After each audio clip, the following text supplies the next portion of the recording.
we're already just about at the limits of survival, and going beyond is real catastrophe. And it's a very serious matter. The Republican Party in the United States is dedicated to destroying the species. Somebody should say that in those words, because it's true.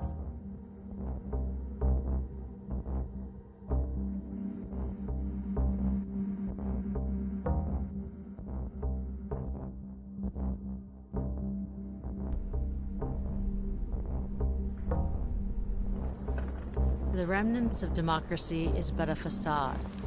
A two-party system creates an illusion of choice, but all too often, neither party has peace, equality, and freedom as their ultimate goal. It seems this is just a ploy to get people to support their wars. Nevertheless, such support is not universal, and the march to war and injustice is not without opposition. In 1967, Students for Democratic Society formed in opposition to the Vietnam War. A fraction of the group became known as the Weathermen. It took 2 years until their frustration with seemingly useless protests escalated to the level where they resorted to bombs as a radical means to end the injustice of war. Weathermen is an enormously significant group, but that's not to say it was a success. In almost every way, shape, or form that you look at Weathermen, it was an abject failure. The two simple goals we had: end the war in Vietnam and end racism in the United States. As many people as we mobilized, as many people as we convinced, as much as we did, as much as we tried, we failed at both. We did not end the war in Vietnam. If you're, the type that wants to occupy a building, Weathermen is the type and the group of people that you're going to look back at. And I think not just to learn what they did right, but to learn the lessons of what they did wrong.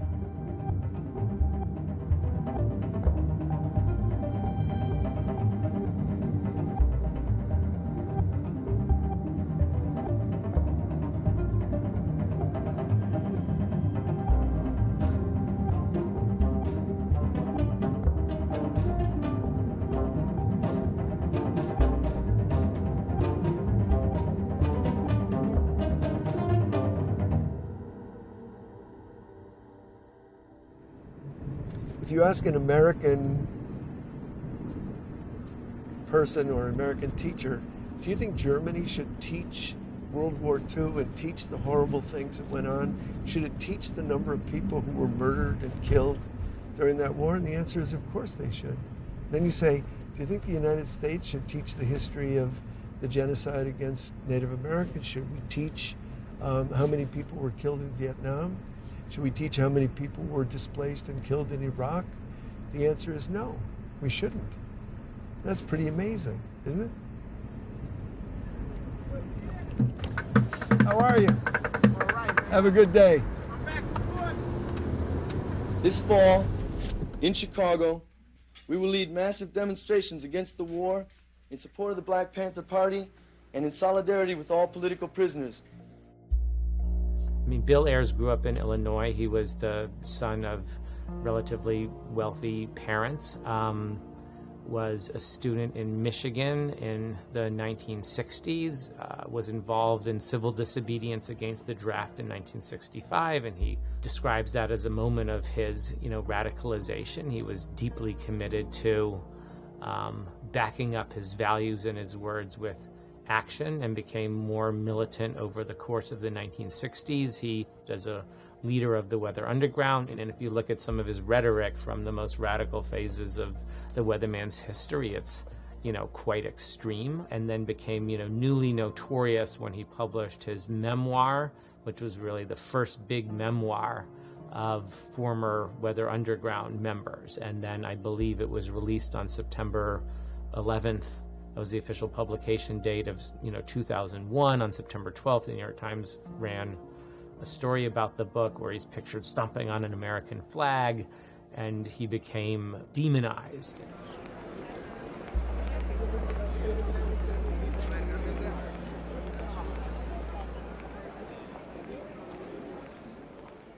you're surely right.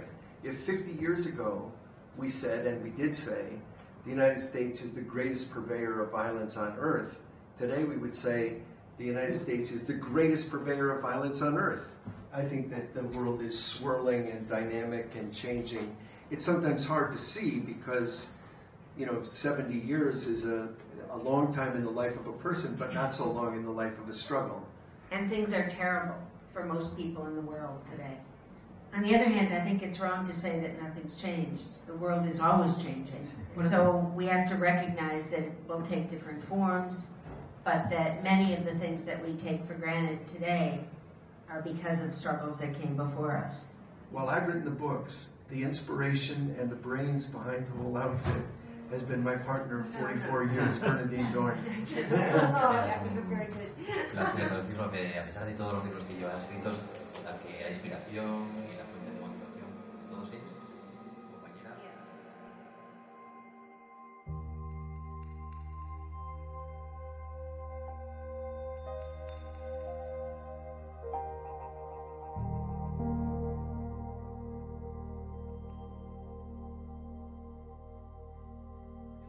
Here in America. See, we're born here in this country too, and the notion that we're outlaws has got to be put together with the fact that America created us. One of the leaders was Bill Ayers' future wife, Bernardine Dohrn. Other women joined the group in support of these goals. Kathy Wilkerson was one of them. Eventually, her story became the most iconic. After their small bomb factory blew up an entire 4-story building in the middle of Manhattan, killing 3 of their own, all members of the group were forced to vanish underground. It's impossible to understand what happened to Weathermen without understanding the context of what was going on in those months in 1968, 1969. A lot of people in the movement began to say peaceful demonstration is just not going to create the type of change that we want. We have to start taking things to the next level. That was what you heard over and over. We have to take things to the next level.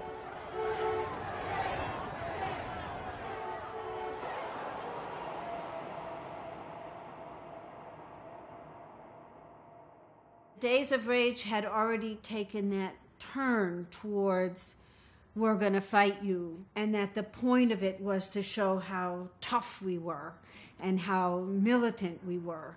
They had proven to themselves the depth of their commitment to militant and confrontational action. And in a weird way, it advanced their vision of turning more and more into a violent, revolutionary youth force capable of waging something like guerrilla war in the United States.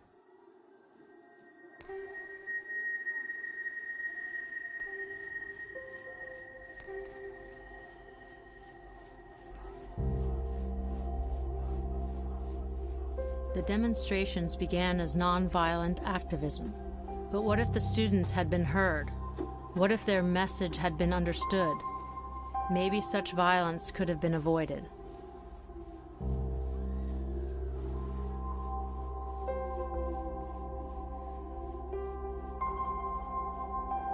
When we draw districts to exclude 89 million people to render them irrelevant because they happen to be minorities in safe seats across the country, that's not democracy. When we suppress the free and equal opportunity of people to vote based on the color of their skin or the party they happen to be in, that is not democracy. No! We have got to fight to get this ideal at the core of our democracy, again, the ideal of equality. I'm here because I feel like we have a breakthrough moment in American politics where we actually might be able to effect some change because we actually have legislation in place that could change some things about getting money out of politics, and we need ordinary people to rise up. And like, I'm at the perfect stage of my life. You know, my kids are grown. I just like ready to do something.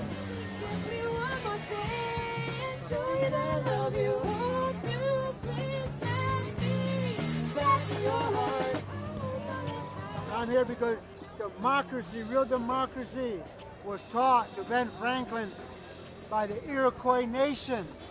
65 years old, never been involved before, and it's time for me to stand up before I go to the other world.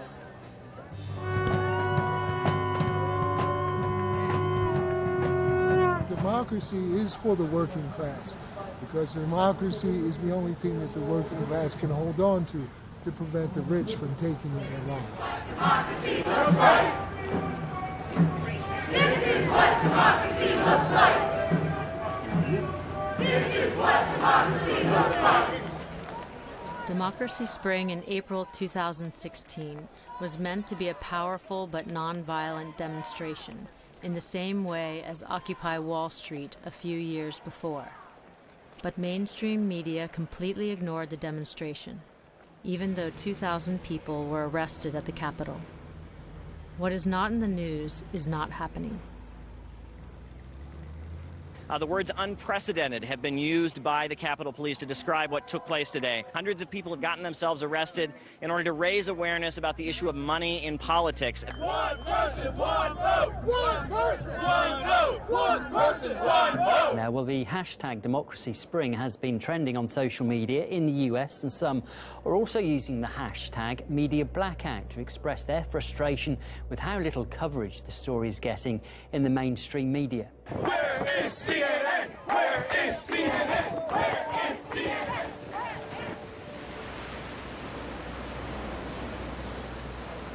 If violent revolution isn't effective and peaceful activism is easily ignored, what is the best way for common people to have their voices heard?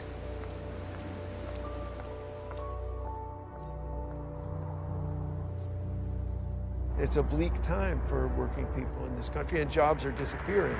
And it's not just because of globalization. Jobs are disappearing because the relentless logic of capitalism is to, the ideal from the capitalist point of view is lots of production, no workers. And so that's what we're striving toward. Americans are very thrilled to have low prices on goods, but that all comes out of the backs of somebody. And so the warehouses that Amazon runs are run like plantations. What we have to do is change our paradigm. We have to talk about work, meaningful work that people can do, not wage slavery, not jobs, but work. And there's an infinite amount of work to do, to fix the infrastructure, to take care of the elderly, to take care of our neighbors, to grow the food locally, to take care of children. All of this is important work. The fact that it can't be monetized for a profit is what prevents us from organizing ourselves to do that work.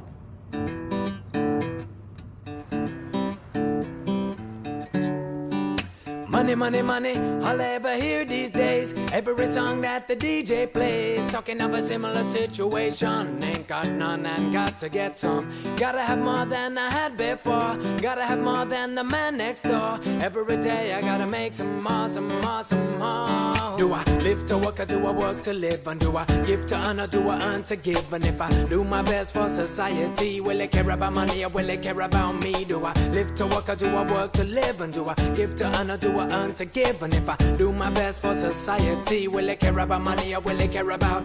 He works early in the morning till way past dark, and the people in power say that he's doing his part. If he works real hard, might make it to the top, but we all know that's not true. So stop talking this bullshit and face facts. Almost all the money owned by the fat cats. Well, they're telling lies to justify war. They're making all their money selling guns to the poor. In short, we have the capacity to rebuild our whole planet, filling it with luxury, or we are capable of destroying it totally. The shocking issue of our age is that no one can confidently say which we will do. If you listen to the rhetoric on Martin Luther King Day, it ends with the I Have a Dream speech in Washington in 1963. King didn't stop at that point. He went on. He tried to organize a movement on class lines, poor people's movement.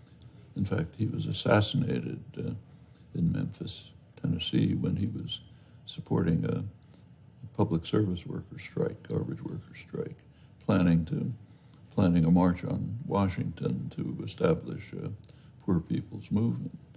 He was as soon as he moved the civil rights movement from racist sheriffs in Alabama to racism in the North and structural aspects of the society, he was dismissed, attacked, denigrated, and this part of his life is pretty much wiped out of history. I believe that I'm going to do my job, and I believe that I was born not to die in a car wreck. I don't believe I'm going to die in a car wreck. I don't believe I'm going to die from slipping on a piece of ice. I don't believe I'm going to die because I got a bad heart. I don't believe I'm going to die because of lung cancer. I believe that I'm going to be able to die what I was just the things that I was born for. I believe that I'm going to be able to die high off the people. I believe that I will be able to die as a revolutionary in the international revolutionary folks there struggle. Why don't you yell for the people? Why don't you struggle for the people? Why don't you die for the people?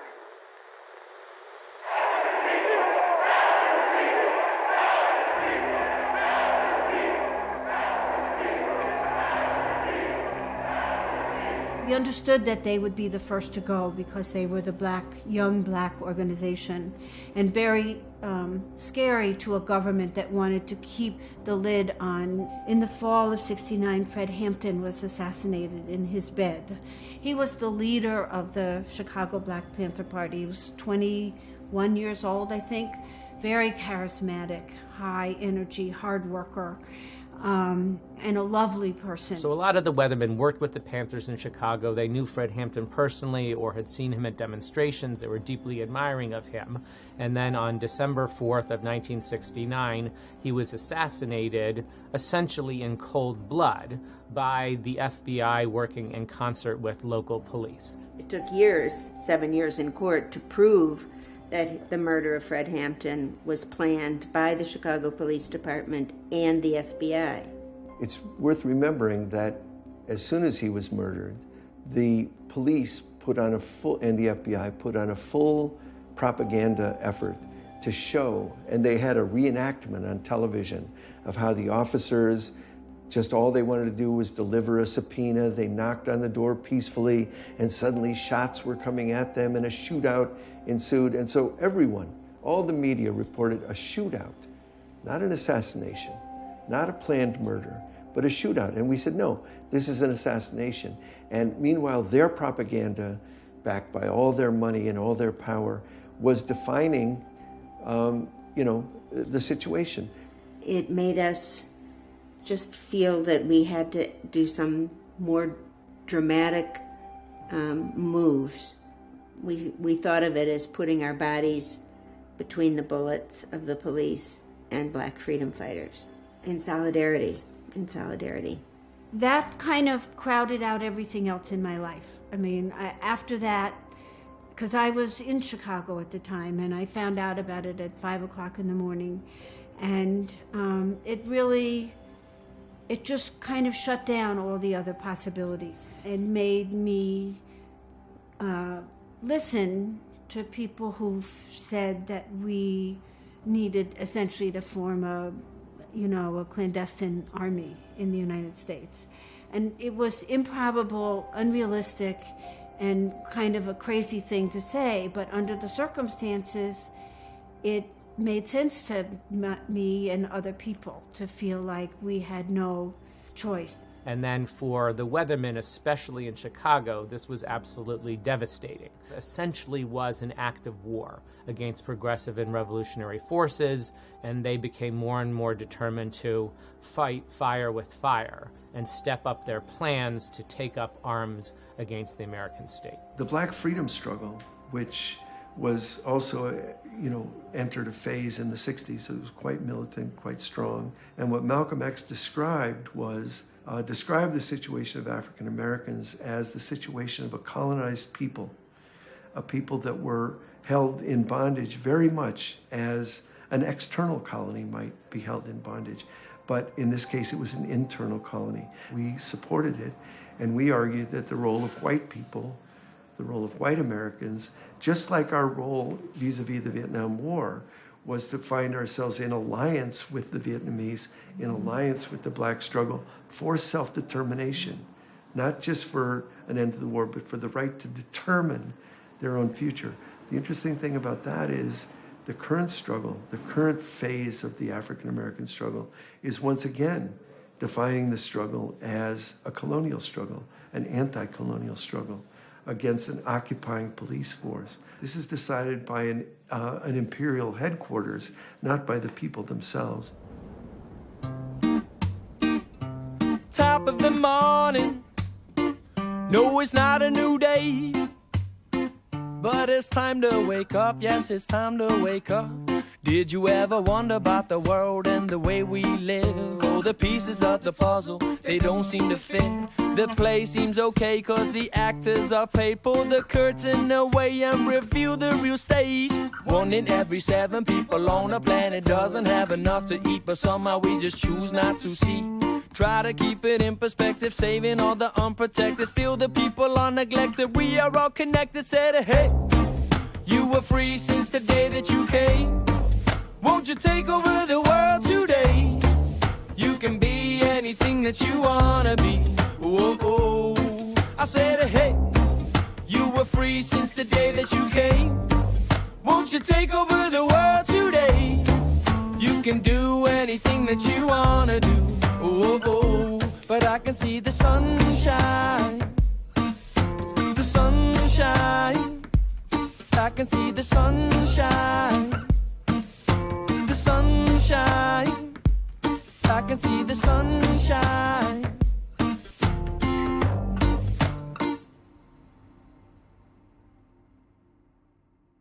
Between Christmas and New Year's, 1969 into 1970, they held what they called the War Council, sometimes the Wargasm, in a ghetto in Flint, Michigan. A celebration of everything that was Weathermen. A lot of drugs, a lot of group sex, violent speeches with, I guess the most infamous one would be when Bernardine Dohrn got up and recalled that this was just a matter of months after the Charles Manson massacre in L.A., and she talked about how one of Manson's acolytes has shoved a fork into the belly of the pregnant actress Sharon Tate as she was murdered. She famously said, put a fork in her, wild. And what happened immediately afterwards was far less known and far more secretive. As the leadership, about a dozen people came together and began actually making plans for what Weathermen was going to do. We knew that the FBI was opening our mail and following us, and we began to understand that they were putting infiltrators in our organization. We began to feel like it was 1938 in Germany, and we needed to make preparations to survive if the FBI and the police and the government really clamped down on people. And we splintered in reaction to a tremendous wave of repression, a tremendous sense that we had tried what we knew how to do, what was within our capacity to do, and it had failed. A deep sense of failure, betrayal, and uncertainty. So that was the mood at Flint, was a sense of how do we move forward? What can we do? And it was out of that that the Weather Underground emerged. Flint was horrible, and I didn't really get it then, and I still don't really get it now. It just was a lot of graphics of guns and weapons, and really was a conference that came out of despair, I think. For 45 years, Bill Ayers and a number of Weathermen alumni have preached the idea that Weathermen never intended to hurt a soul. That's what Weathermen ultimately became. That's not at all what it was in early 1970. The months after Flint, as you say, were very important, where they tried to deepen their commitment to revolution, turn from being an above-ground organization to at least a semi-underground organization that would engage in some version of guerrilla war. And then some members of the collective in New York, and possibly some members of the organization elsewhere, hatched this plot to bomb a dance of non-commissioned officers in Fort Dix, New Jersey. A military installation close to New York City, a dance, an opportunity to do an extraordinary amount of damage, including killing military personnel and potentially, the ladies that they had brought with them and other staff at the party. California had done their first action. The Midwest had done their first action. And it became time for New York to do its first action. And its first action ended up being the townhouse.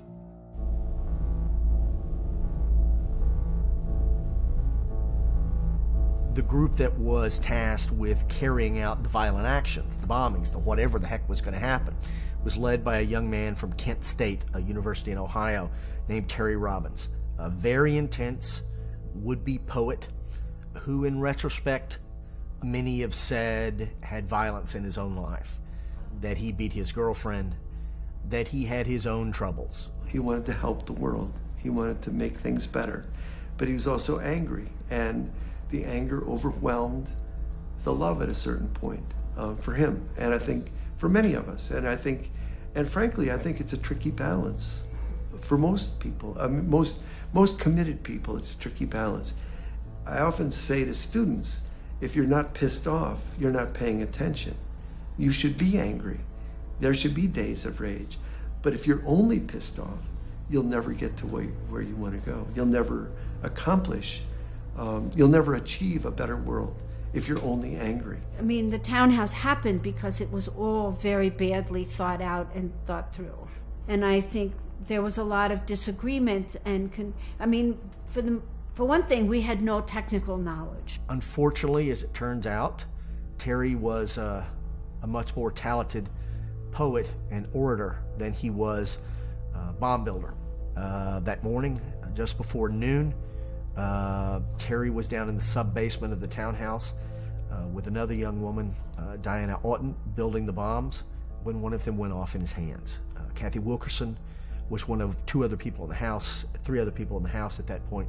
At the moment that the explosion happened, I was ironing sheets right above where the floor above the basement.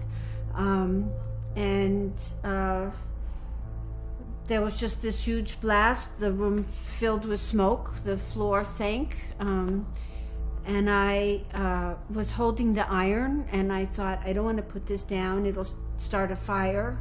And then I looked over 20 feet next to me and saw that the entire basement was engulfed in flame.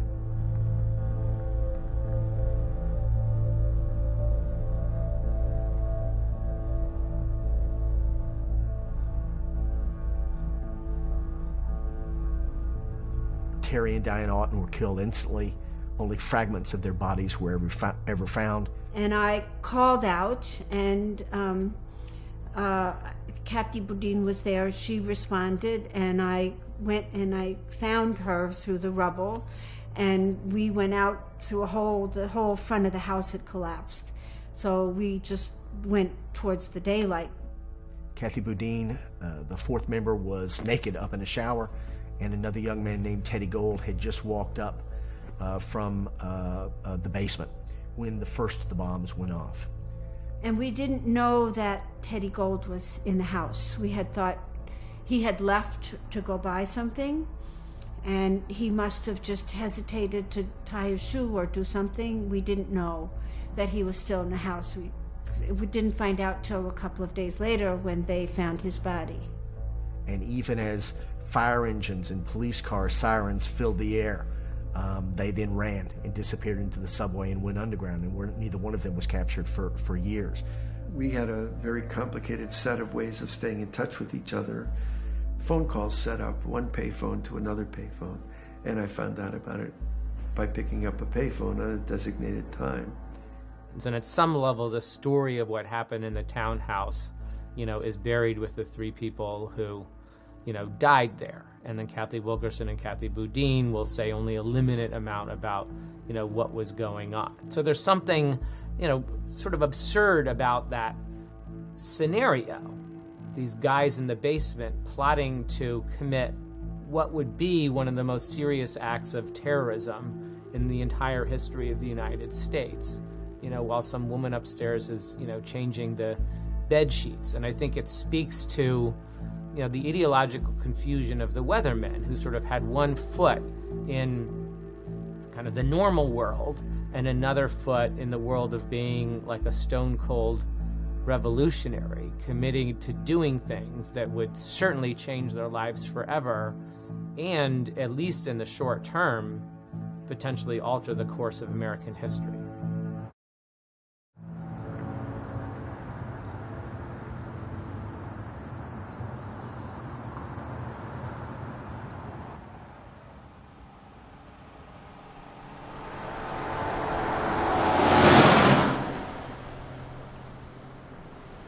Do we need bomb factories and massive, violent revolution to get rid of those on top of the food chain who are systematically destroying our planet? Martin Luther King is known as one of the founders of nonviolent revolution. Malcolm X fought against his ideals, saying that nonviolence will never work against violent governments. Is it true that only through violence we are able to create a new system? Do we really have to be ready to die for our cause?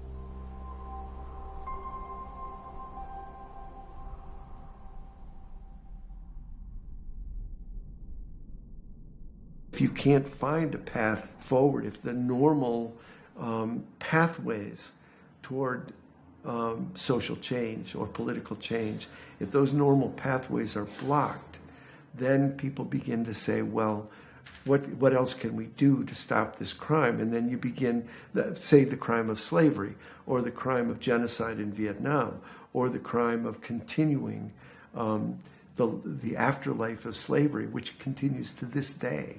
How can we stop it? An entire movement that had really been riding on a tide of violent rhetoric was kind of shocked by what had happened. People had actually died, kids like them. And I think the townhouse, along with several other events that occurred in 1970, did more to prevent the spread of further political violence. The FBI was absolutely terrified and determined to shut down the Weathermen. So the Weathermen needed to rapidly activate their plan to go underground. And then in the course of a very short amount of time, we came out of that a single organization. We went into that quite a divided and splintered organization. We maintain the right to survive. We maintain the right to take the war to the war makers, and we will not harm or injure or kill people. In the end, the townhouse did that. It definitely caught everybody's attention and has become an iconic event, but only because it was us that died and not because the actual actions were successful. And that's the great irony of it all. No longer would they build bombs in an effort to kill policemen or military officers. From that point, they needed, in Bernardine's words, to be more life-affirming. And for the next 11 years, we survived on the run from the FBI. Bernardine, as you know, was put on the 10 most wanted list. And the only time that J. Edgar Hoover and I ever agreed is when he called her the most dangerous woman in America. I agree with that. Still, actually. You know, we used the language of war all the time in those days, meaning Revolutionary War, and I have lots of conflicting feelings about that metaphor now. But at the time, for us, liberation wars meant freedom from empire, and that's what we thought we were doing internally. I was underground for 10 years, and but the Weather Underground only lasted for 4.5 or 5 years more. We changed our identities. We changed our appearances slightly. And we issued statements saying we weren't going to participate openly in the political world anymore. We were going to participate as people who were fugitives from the law. And that's what it meant to be underground. With the underground and the mass movement responding together, we could shut down every international airport in America within 24 hours. And so for the next 6-7 years, that's what Weathermen was. It was a group that lived and worked underground, that exploded bombs, but never again did Weathermen injure anyone seriously, much less kill anyone. At 1 minute before 1 o'clock this morning, the switchboard at the Capitol received a phone call. A man's voice said a bomb would go off in the building in half an hour. At 1:30 in the morning, it did. In the years 1970 to 1973, there were something like 20,000 bombings against U.S. military installations inside the United States. We took credit for 24. So we were obviously fish swimming in a sea, weren't we? Not just fish swimming in a sea of America, but we were even in a sea of people who were furious about the war and willing to take matters into their own hands. We were a small fish in that sea too. We did much more than we took credit for, but we didn't do 20,000. Wouldn't have been capable of anything like that. And we were very clear that we weren't trying to hurt anybody, weren't trying to terrorize or intimidate anybody. We were trying to issue a screaming reply to the fact that 6,000 people a week were being murdered by our government. 6,000 a week with no end in sight. So you think about the World Trade Center and you think about, 9/11, and there were several thousand people killed in an act of inhumane terrorism against a population, against civilians, against innocent people. And then you think about the genocide, the attempted genocide in Vietnam, 6,000 people every week. But as the 70s wore on, their numbers began to dwindle. A group that began with probably 400 people at Flint, perhaps 125 went underground. By 1971, 1972, had all but been forgotten. I was not interested in going to trial. I pled guilty, essentially to possession of explosives. I was sentenced for what they call in New York 0 to 3, meaning the parole board can decide when you get out after a year. There are still a couple dozen political prisoners from the Black Panther Party in prison in the United States who've been in prison for 40 years. They had life at the end of their sentence. They had like 20 to life or something. So the parole board can keep them till they die. And they are one by one dying in prison. Ultimately, Weathermen went out with a whimper and no more bangs. But it's amazing, the last remnants of Weathermen, Bernardine, Dohrn, and Bill Ayers, didn't turn themselves in till the end of 1980. Bernardine Dohrn, the former anti-war leader and student radical, surrendered today in Chicago.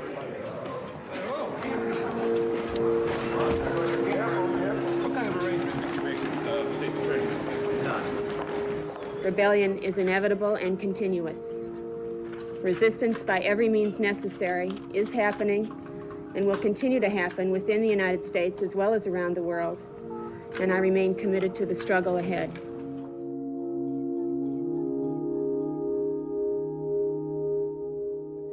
This, I think, is one of the things that's happened during the course of this campaign, that there's a set of assertions made by Senator Clinton as well as her husband that are not factually accurate. I think that part of what the people are looking for right now is somebody who's going to solve problems and not resort to the same typical politics that we've seen in Washington. That is something that I hear all across the country.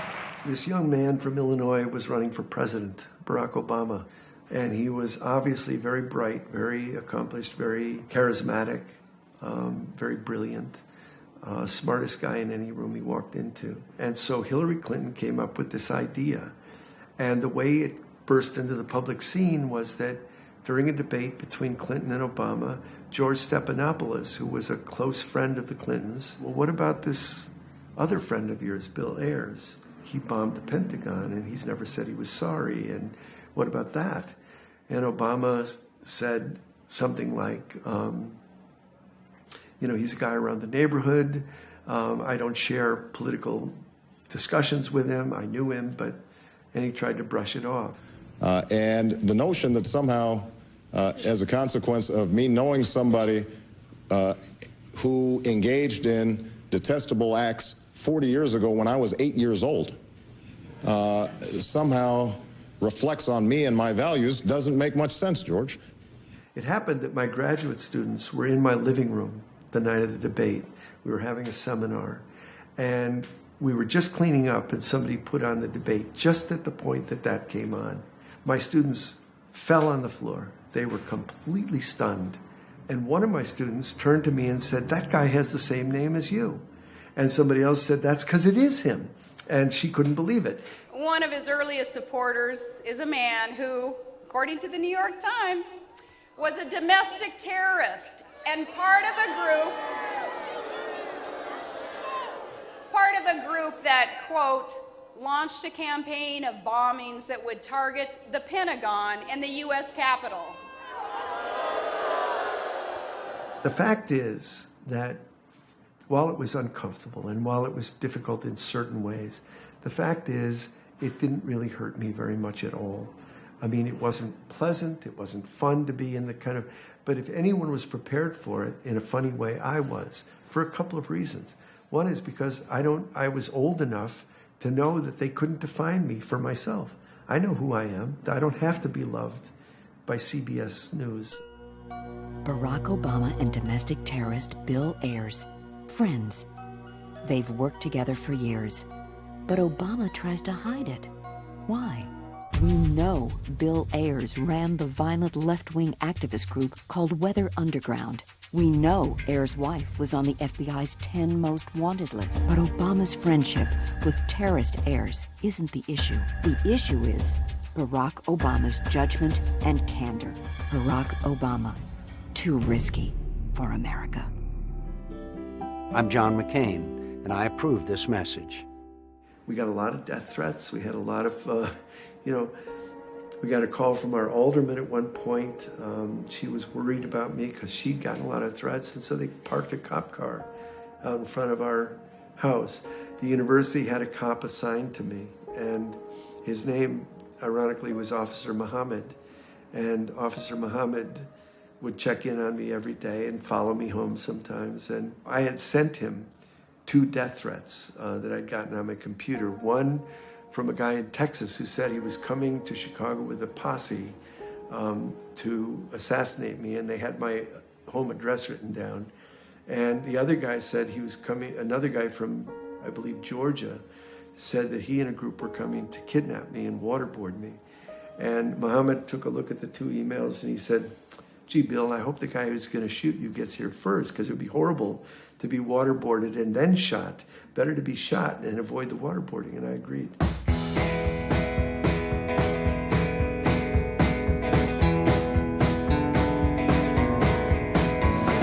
If you have to ask me, I'll tell you what is wrong. There's no real freedom, that's something you should know. You mean nothing at all to the owners of the world. They manipulate you, they'll bring you to your knees. For your life is worthless and they'll do as they please. You mean nothing at all to the owners of the world. Tell me, where are your rights? Tell me, when will you realize that we live in a world with no love and no hope, where you mean nothing at all to the owners of the world. We mean nothing at all to the owners of the world.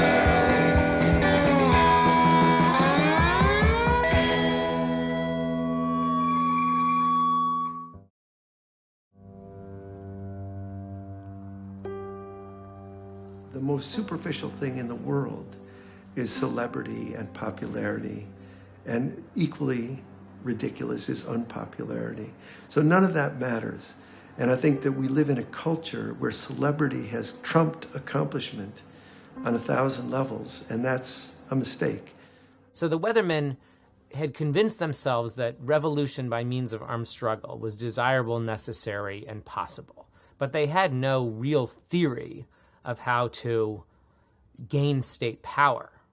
Okay, what it would mean to overthrow the United States. Do you occupy the Capitol? Do you annul the Constitution? Do you essentially burn to the ground American institutions only to, reinvent them? They had no practical social vision of what it would mean to succeed in their goal of revolution. So there was nothing formally religious about their vision, but they had a kind of moral zeal about them. and belief that positive change could come through some kind of apocalyptic conflict with the powers that be.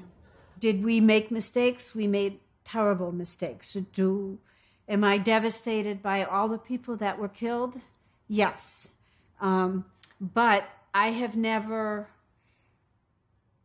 feel like if I get up every day and I do the best I can and I'm as principled as I can be, that's kind of how I look back at the past. I'm glad that I'm a passionate person. I'm glad that I took risks to act on my principles. We have no regrets for our political history, broadly defined, in the sense that we chose sides, and we think the side we chose was right, historically right, and that we tried to act with a conscience and do minimal harm to human beings, or no harm to human beings. But I think that, of course, we have many regrets toward our comrades, toward people we treated harshly. About the only concrete legacy I could identify of Weathermen was the security systems that we all live with now. Bomb detectors and bomb-sniffing dogs put at the Capitol, put at police stations, put at government buildings. That all started because of Weathermen. The tightening of dynamite purchase laws, that all started because of Weathermen. I think the nicest thing that you can say about them is in their fervency and their commitment, they have remained an inspiration to those like-minded people, many of them young, who are on the radical left today. Those you see in the Occupy Wall Street movement, I think, would be first among them. They can still draw inspiration from the incredible commitment of Weathermen without endorsing their actions, their political violence. There's some evidence, not certain, but some, that in 1969, Richard Nixon, then president, was contemplating using nuclear weapons to end the war forever, and that he was deterred by mass mobilizations that were taking place here. Can't prove it, but it looks pretty much like that. And it continues. It's true that it didn't end the war, but it did have an impact. A couple of years later, when Ronald Reagan became president, his administration attempted to duplicate in Central America exactly what Kennedy had done in South Vietnam 20 years earlier. So they followed almost the same steps. White paper about how the communists are taking over the world and so on and so forth. There was such a backlash that they backed off.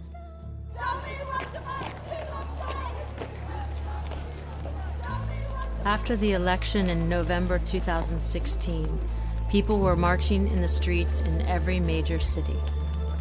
But is the marching enough?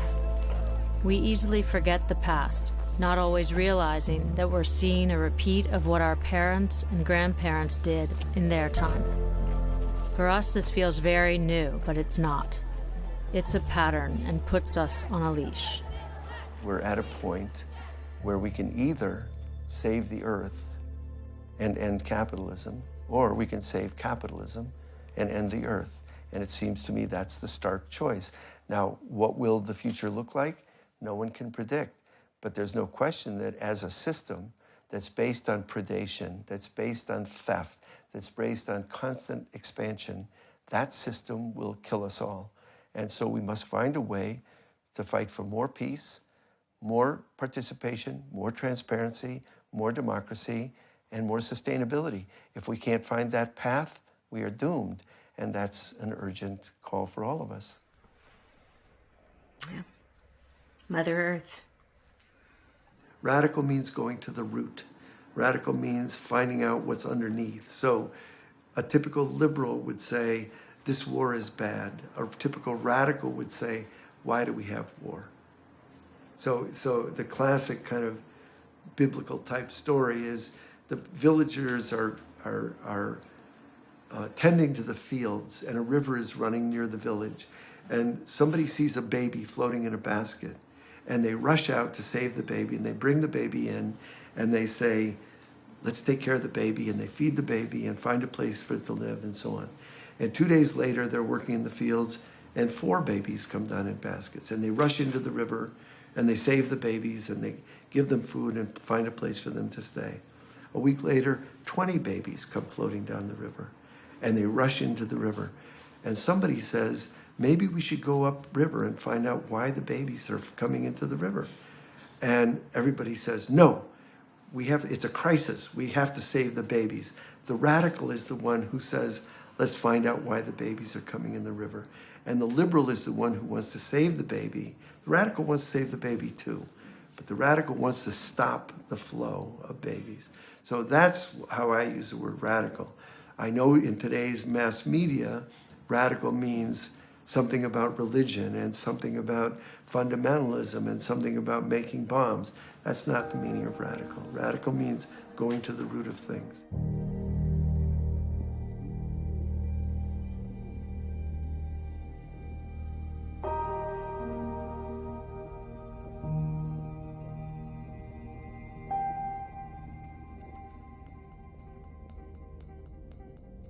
The system created us.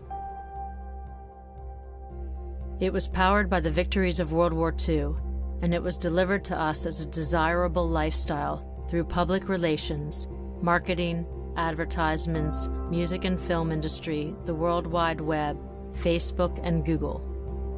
Our system made us consumers, keeping our eyes shut with lies while they tested atomic bombs and destroyed life in the Pacific, created wars over oil, and created terrorism to keep us fearful and under control.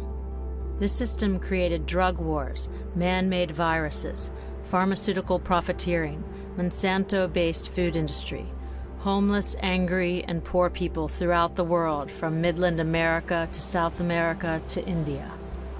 And it created President Donald Trump.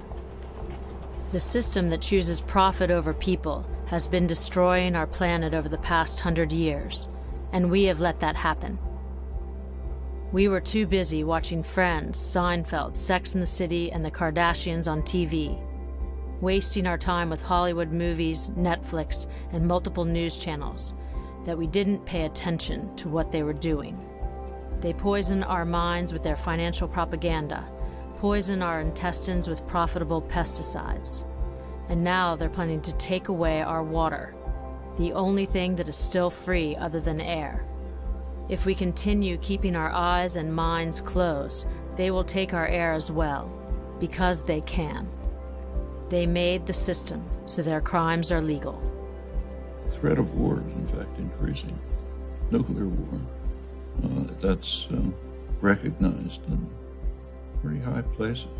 Recently, William Perry, former defense secretary, one of the most respected analysts and students of nuclear affairs, warned that the threat of war now is greater than it was during the Cold War. The Bulletin of Atomic Scientists every year since, I think, 1947 has what they call a doomsday clock, where they set the time a certain distance from midnight. Midnight means termination. We destroy ourselves. They just moved it 2 minutes closer to midnight, so 3 minutes from midnight.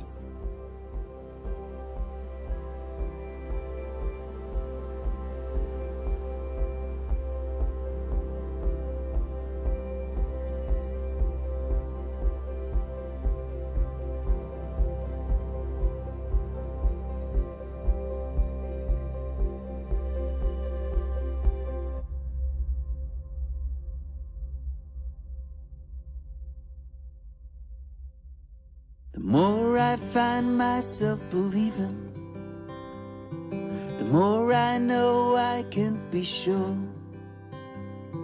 If words have more than just one meaning, then I've yet to study them all. Values sway on my shoulders. All theories I present as my own.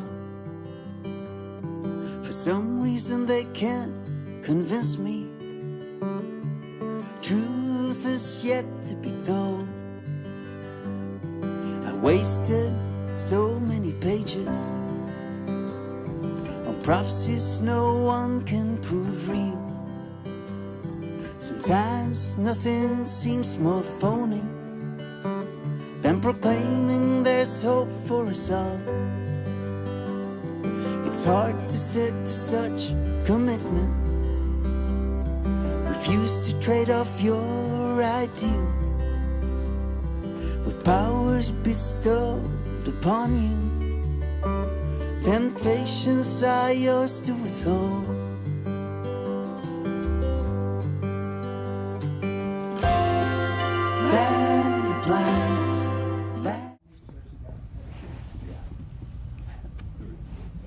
Maintaining peace is always the bottom line.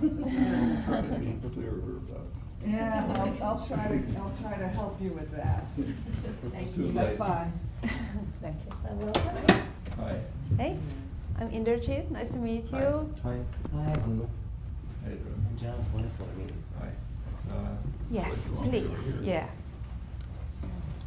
Should we? Can we put the wire on you first? Sure. Good. Great. Let's see. Would you like to grab his cup of coffee? Yeah, I can take that coffee. For a moment. Yeah. We'll give it back. No worries. I'm gonna put it underneath the sweater. Okay. Thank you. All right. That's right. Oop. Take it. Okay. Right there. That'll be perfect. Okay. All right. You want this? I'm just gonna put it right on the sweater. Yeah. Yeah, I'm safe.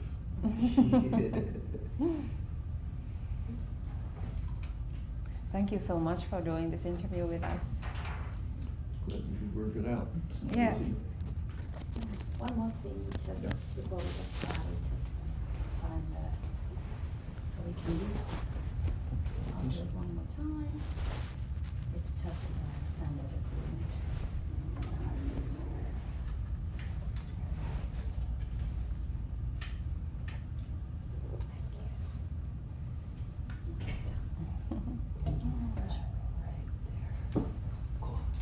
Good. Sir?